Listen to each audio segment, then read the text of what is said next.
Hey guys, John Rettinger from TechnoBuffalo here. News of the Apple tablet has been coming very fast in recent days, and there's been some updates and new rumors from very reputable sources since the last video. Thought I'd give you an update on the tablet and what you can expect when it's supposedly revealed to the masses later on this month. Well, the first big rumor that we heard was that the tablet was going to have a 7.1-inch, of course, capacitive touchscreen. But now actually the Wall Street Journal is reporting that there's been reports of a 10.1 or 11.1 inch touchscreen. So it's obviously noticeably bigger than what we initially thought. Wall Street Journal is also reporting that Apple has two prototypes that they've been limiting it down to made of two different materials. What those materials are, no one's saying, but I would wager a guess. It's probably a aluminum or plastic version, or possibly either a matte or glossy screen. So whether we'll see two versions actually at launch, or whether or not those two versions were just brought to Steve Jobs or Apple executives to pick which one they like, has yet to be seen. Wall Street Journal is also reporting that Apple's event is going to be on the 27th of the month and not the 26th. Certainly they want to space it out enough from CES to garner enough attention. And these big keynotes, if you're not familiar with Apple, is where they generally do some grandstanding of all their products. Where the iPhone was first announced was at a keynote.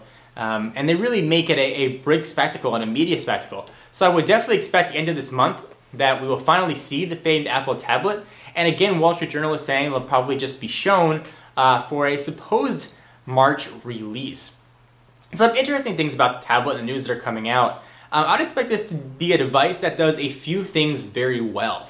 When the iPhone was first launched, it didn't have some core features that most phones had. It didn't have cut, copy, and paste. It didn't have the best email capabilities, but it did a few things really well. It was a great iPod, first touchscreen iPod that was available, and it did web browsing better than any other mobile device out there.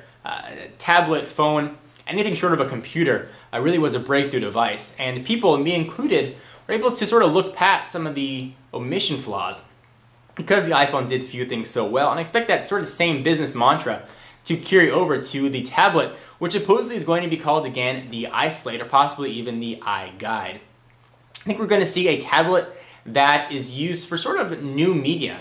I think it's going to be very heavy on books. I think we're going to see a ebook reader in iTunes. I think we're also going to see it very heavy on the magazine side.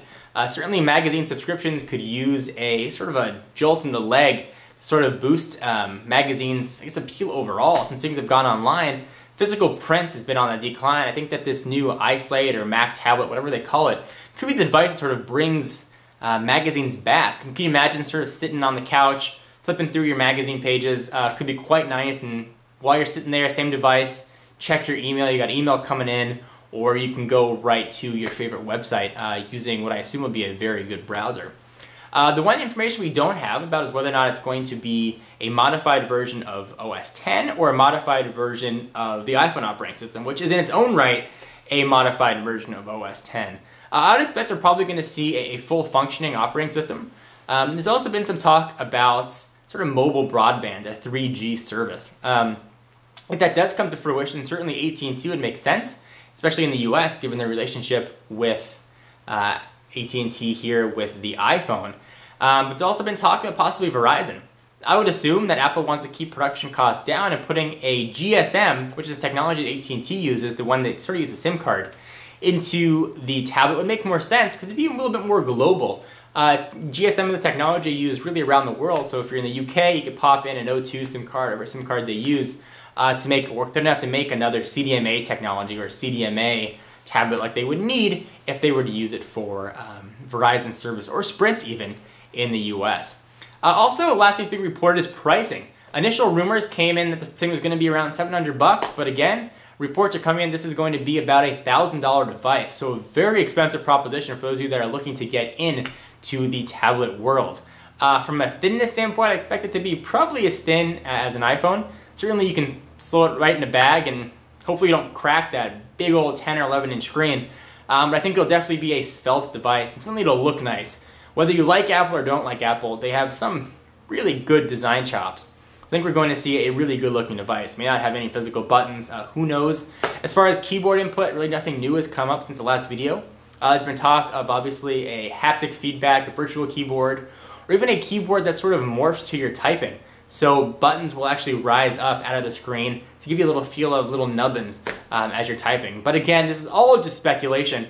There's been so much rumors and things coming out. There's very little doubt that we're going to see a tablet. Really, the only thing left to be seen is what the tablet's going to do. Fortunately, the 26th or 27th is only a few weeks away, and we will get all our answers. For more Apple tablet news or all your tech news that you want to hear, be sure to check out TechnoBuffalo.com, where you can create and monetize your own sublog and talk to people on our social network. And for exclusive content and giveaways and the rest of that goodness, check me out at Twitter, twitter.com/John4Lakers. I'm John Rettinger, and I'll see you in the next video. Bye-bye.